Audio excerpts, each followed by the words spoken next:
Bonsoir et bienvenue au Club Éco d'Objectif Aquitaine, un Club Éco un petit peu particulier ce soir puisqu'il s'est inscrit dans le cadre des 10 ans des talents d'Objectif Aquitaine.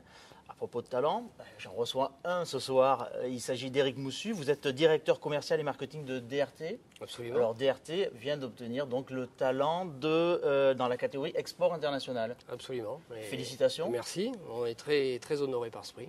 Écoutez, nous sommes très honorés de vous le remettre. En tout cas, le jury, je sais que ça a fait l'objet de beaucoup de discussions, de joutes autour de ça, mais bon, apparemment, DRT s'est imposé au final, assez facilement. DRT, justement, puisqu'on en parle, c'est quoi exactement? Alors DRT, dérivé résinique et terpénique. C'est ça, derrière cet acronyme se cache une entreprise créée en 1932 et qui travaille autour de la chimie du végétal. Donc, il n'y a pas de hasard si elle se retrouve au cœur presque du massif landais. Absolument. La matière première? Voilà, la matière première, et nos créateurs sont historiquement des sylviculteurs qui ont décidé de diversifier leurs investissements. Et voilà, on crée en s'associant à des chimistes, toute une gamme de produits issus des coproduits de ce massif forestier. Une petite photographie d'RT, c'est combien de personnes? Une présence, je suppose, à l'export, forcément. Voilà. Mais combien de personnes? Aujourd'hui, c'est environ 1000 collaborateurs à travers le monde, dont 700 sur le massif landais. D'accord. Voilà, donc majoritairement dans les Landes. Majoritairement dans les Landes, avec un siège social à Dax et 3 sites industriels. Et on est un petit peu sorti des Landes récemment avec une petite acquisition à Morinx, dans le Béarn. Voilà, donc 300 collaborateurs ensuite répartis hors France, essentiellement en Chine et en Inde, et répartis également dans différents territoires à travers le monde. La part de chiffre d'affaires sur le marché français et puis à l'export, petit export, grand export Europe monde. Voilà, donc aujourd'hui le chiffre d'affaires à l'export c'est un peu plus de 80%, dont entre 18 et 20% en France.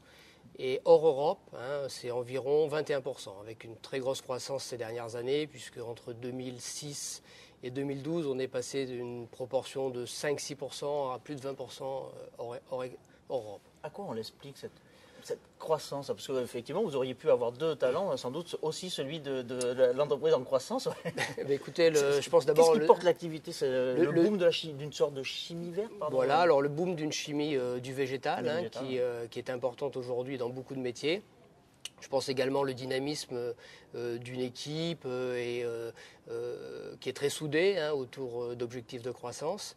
Et puis également les choix faits de s'installer notamment dans des pays émergents comme la Chine et l'Inde qui ont bien entendu porté notre croissance. Qui performent un petit peu. Absolument. Alors on vous prête, parce que ça c'est pas vraiment un pays émergent, mais on vous prête des intentions. Il est question des États-Unis. Pourquoi pas de construire c'est plus que des intentions, je crois que c'est un vrai projet. C'est un vrai projet aujourd'hui. Vous pouvez nous en dire quelques mots? Quelques mots, donc c'est un vrai projet. Nos matières premières proviennent essentiellement des massifs forestiers landais pour une partie de notre activité, mais pour une autre partie de notre activité, nos matières premières sont achetées à travers le monde, et notamment de façon assez importante en Amérique du Nord, où l'industrie papetière est en plein boom en plus, grâce au coût de l'énergie qui baisse énormément en Amérique du Nord avec le gaz de schiste. Il peut y avoir des débats. Pas de commentaires, mais il peut y avoir des débats, mais en tout cas, ici, voilà, il y a une vraie croissance de cette industrie, voilà, un vrai boom.